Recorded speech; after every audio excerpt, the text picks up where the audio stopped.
ತುಂಬ ಖುಷಿ ಇದೆ. ಅಂದರೆ ಚಿಕ್ಕ ವಯಸ್ಸಲ್ಲಿ ನಾವು ಈ ಥರ ಸೆಲೆಬ್ರೇಟ್ ಮಾಡಿ ಬೇರೆಯವ್ರನ್ನ ಕರೆಸ್ತಾ ಇದ್ವಿ. ಇವಾಗ ನಾನು ಆ ಥರ ಗೆಸ್ಟ್ ಆಗಿ ಬರೋದು, ಇಲ್ಲ ಗಣಪತಿ ನಮ್ಮನ್ನು ಆ ಥರ ಕರೆಸ್ಕೊಳ್ಳೋದು. And it's been a good year for me. ಈ ವರ್ಷ ಪ್ರತಿಯೊಂದು ಸ್ಟಾರ್ಟ್ ಆಗಿರೋದೆಲ್ಲ ಗಣಪತಿಯಿಂದ ತುಂಬ ಚೆನ್ನಾಗಿ ಸ್ಟಾರ್ಟ್ ಆಗಿದೆ. ಆ್ಯಂಡ್ ಇನ್ನೇನು ವಿಘ್ನಗಳು ಬರ್ದಂಗೆ ಸ್ಟಾರ್ಟ್ ಆಗಲಿ ಅಂತ ಈ ಥರವೆಲ್ಲ. ಅಲ್ಲ, ನಿರ್ವಿಘ್ನ ಕನ್ನಡ ಯುವಕರ ಸಂಘ ನಿರ್ವಿಘ್ನ ಗಣೇಶೋತ್ಸವ ಮಾಡ್ತಾ ಇದೆ.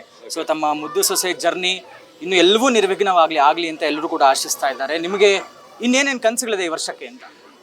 ಒಂದು ಸಿನಿಮಾ ಒಪ್ಕೊಂಡಿದ್ದೀನಿ. ಅದೊಂದು ಸಿನಿಮಾ ಒಂದು ಪೋಸ್ಟರ್ ಲಾಂಚ್ ಒಂದು ಈ ಥರದೊಂದು ದೀಪಾವಳಿ ಅಷ್ಟೊಳಗೆ ಬರೋಣ ಅಂತ. ಸೊ ಅದೊಂದು ಅದ್ಭುತವಾಗಿ ಶುರುವಾದರೆ ಇನ್ನೇನು ತೊಂದರೆ ಇಲ್ಲ. ಒಂದು ಅದ್ಭುತವಾಗಿ ಎಲ್ಲರದು ಮನೆ ರೀಚ್ ಆಗಿದೆ ಮುದ್ದು ಸೊಸೆ ಅಂತ ಅಂದ್ಬಿಟ್ಟು.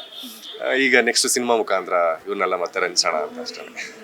ಜೊತೆಗೆ ತಾವು ಇಲ್ಲಿ ಅನ್ನ ಸಂತರ್ಪಣೆಯಲ್ಲಿ ಊಟ ಬಡಿಸುವಂತಹ ಕೆಲಸನೂ ಮಾಡಿದ್ರಿ. ಅಂಥ ಒಂದು ಸಣ್ಣ ಕೆಲಸಗಳು ಎಷ್ಟು ಖುಷಿ ಕೊಡುತ್ತೆ ಅಂತ. ಅಂದರೆ ಇಡೀ ಟೀಮ್ ಜೊತೆಗೆ ಇದ್ದರೆ ಎಲ್ಲ ಕೆಲಸದಲ್ಲೂ ಭಾಗಿಯಾಗಿರ್ತಿದ್ದೆ. ಬಿಕಾಸ್ ಒಂದು ಟೆಂಟ್ ಹಾಕೋದ್ರಿಂದ ಹಿಡಿದು ಒಂದು ಸ್ಟೇಜ್ ಇಡೋದ್ರಿಂದ ಹಿಡಿದು ನನಗೆ ಗೊತ್ತು. ಒಂದು 500 ರೂಪಾಯಿ ಕಲೆಕ್ಟ್ ಮಾಡೋದ್ರಿಂದನೂ ಆ ಕಷ್ಟಗಳು ನಮಗೆ ಗೊತ್ತು. ಒಂದು ಗಣಪತಿ ಇಡೋದು ಅಂತಂದರೆ ಅದು ಅಂದರೆ ಒಂದು ರೇಂಜು, ಅದೇ ರೇಂಜಲ್ಲಿ ನಡ್ಕೊಂಬರ್ಬೇಕು ಅನ್ನೋದೆಲ್ಲ ಇರುತ್ತೆ. ಸೊ ಇವತ್ತು ನಾನು ಬಂದೆ ಅಂತ ಅಂದ್ಬಿಟ್ಟು ಒಂದಷ್ಟು ಕೆಲಸ ಮಾಡದೆ ಬಿಟ್ಟರೆ ಸೊ ಏನು ಇಂಟೆನ್ಷನ್ ಆಗಿ ಆ ಥರದ್ದೇನೂ ನಡೆದಿಲ್ಲ.